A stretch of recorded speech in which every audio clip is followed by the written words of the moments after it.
New numbers from the U.S. Customs and Border Protection reveal a record number of migrants attempting to cross the border. According to CBP, more than 132,000 people entered the country illegally in the month of May. That comes out to roughly 4,200 people a day. So the issue of immigration obviously expected to be key in the 2020 election, along with a lot of other contentious topics like abortion, healthcare, and the investigation into Russian meddling. Joining us with his take on all of this is former governor of Pennsylvania, Tom Ridge. And oh yeah, by the way, he was also the first ever Secretary of Homeland Security when it was established under President George W. Bush, and he also served in Congress. Great to see you, sir. Nice to join you. Can you just give us your take on the immigration debate that we're having in the country right now? How much time do you have? As much as you want to take, sir. Well, listen, I think in the comment you made early on, is it positioning itself for 2020, this is going to be a hot topic. I mean, that's the sad, tragic narrative. This is a problem that must be solved. It's complex. There's a lot of dimensions to it. But people have been playing politics, both sides of the aisle, both ends of Pennsylvania Avenue, for the past 10 or 15 years. And so my take is simple. There are certain areas down there along the border, because I did spend some time down there, though I think the president's right. You do need a physical wall. There's other areas where you use sensors and a digital wall, but you also don't have, you have to say to yourself, we don't have a 21st century immigration policy. We don't know how to deal with asylum. We don't have a good guest worker program. And we're not working with a kind of cohesive, collaborative way with Mexico and some of those Central American communities to help build their economy and keep those folks back there. So it's more than a wall, but everybody just seems to want to play games with that. And for another 15 years, we'll continue to talk about it. There'll be enormous pressure and strain, particularly on those border states, to deal with all the social, the economic, the humanitarian issues that arise with families and kids coming across. So frankly, I'm a little disappointed. I think people get elected not to talk about problems, they get elected to solve them, and they've been kicking this one down the road for well over a decade. If we could just clear the political calculations off to the side for a moment. Good. If you had a few minutes to sit down with President Trump just to address this issue, 133,000 last month crossing the country, vast majority of them illegal, not at points of entry. What would you tell the president to do? What action should the executive branch take? Well, I'd like to see him expand his message beyond a border wall. I'd like to see him expand the narrative to say, look, it's a global economy. We have a legitimate interest, don't get me wrong, to protect our borders. But building a wall is just one of the many things we need to do in the 21st century, given the connectivity of the marketplace, given connectivity of transportation. So I'd say to the president, you got the bully pulpit. I think you're right. I've been down on that border. There's certain areas down there we should put up a wall, but we also need a lot more action domestically and sitting down with the leaders of Mexico and the Central American countries to help them help us, and we can help them boost their economies and keep those people before they come across our border unlawfully. President Trump and a lot of other Republican officials and commentators have called this an invasion, which is language I find really problematic and offensive. Do you view this as an invasion? No, but I don't like the language. I mean, everything's been amped up because it has political repercussions, both good and bad, depending on your point of view. But clearly, as a country, we have every right to ensure that the people who come back and forth across our borders are invited, lawful. So I understand the president's and this country's commitment, not just the president. I think that's across the board, Republicans and Democrats alike. But I don't think we advance ourselves toward a solution by politicizing the border, by simply talking about a wall and not taking into consideration all the other dimensions of an immigration policy based on the 21st century world, based on the technology we have, based on relationships we have with the leaders in the region. And those leaders have a responsibility to help us as well. Sure. And right now we've ignored them. And I'm not quite sure tariffs on Mexico is going to solve the problem for us. But so I have a great deal of support for the notion about securing the borders. But I think it is, we politicize the issue instead of solving the problem. Is Mexico a helpful partner in this process? Not as helpful as they should be. I mean, quite frankly, Why? I believe that. Well, I don't know. Instead of, these long-distance lobs and conversations between leaders, I don't really think advance anybody's interest, and that's what we seem to be doing over the past couple of years.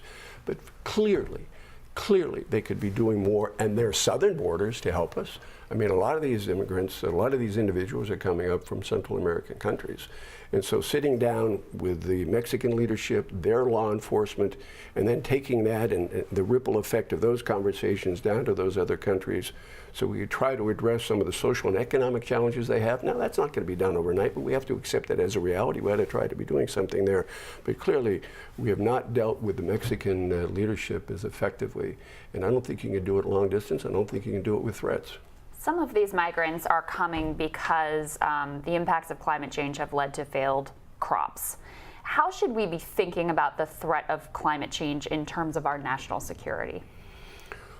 Well, I'm one of those Republicans who think you ought to accept science and the lessons of science and apply it to public policy. So I think, in broader terms, climate change is a global challenge from both the humanitarian point of view. You point out, I mean, some of the famine in Africa and other parts of the world led to massive migration. What happens with massive migration? You have a geopolitical problem. Sometimes it creates instability with the countries in these countries, becomes a breeding ground for terrorism or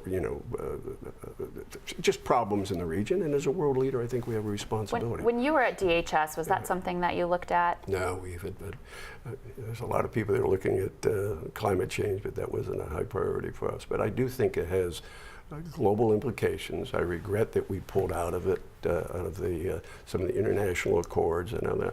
And I guess I just go back to my fundamental belief is you can't ignore science as you deal with public policy.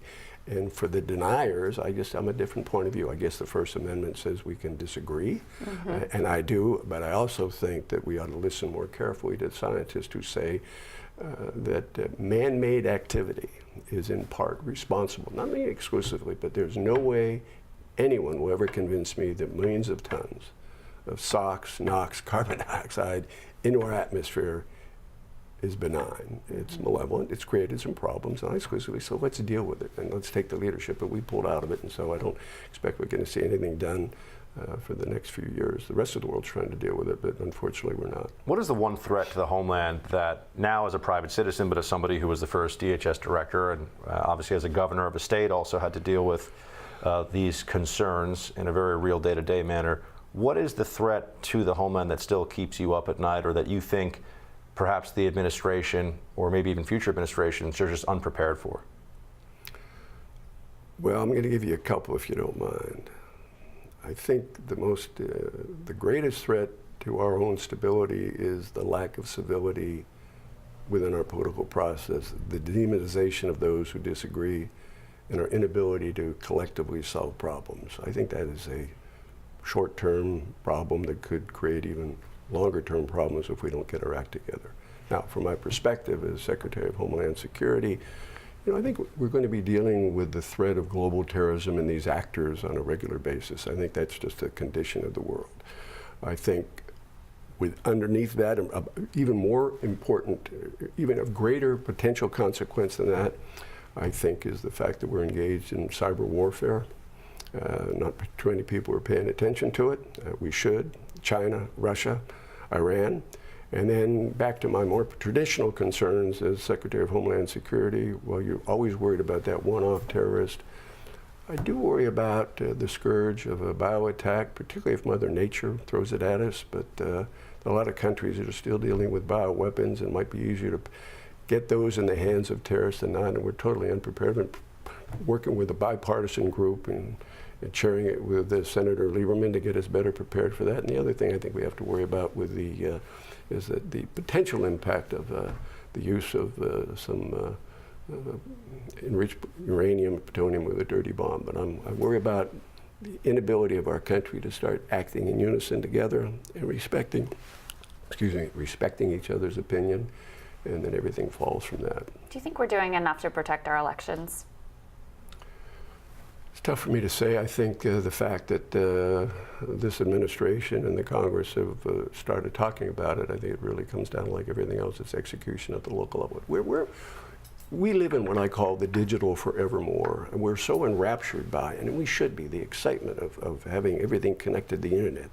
It's going to improve healthcare, it's going to produce productivity, it's going to improve so many things in our lives, but along with that, it's a peril, because there's so much disruption, particularly the ability to disrupt our economy and our military. So I think we have to be very close attention to that, but there's nothing more disruptive than foreign agents trying to affect the outcome of our elections. There's nothing more fundamental in the United States of America than democracy. We choose our leadership, and these assaults on that basic principle of our liberty is something that everybody ought to take seriously. And I'm not sure everybody is. Governor, really appreciate your time and your expertise, sir. Good to see you. Great to have you. Thank you. Pleasure. And we will have more Rising after this.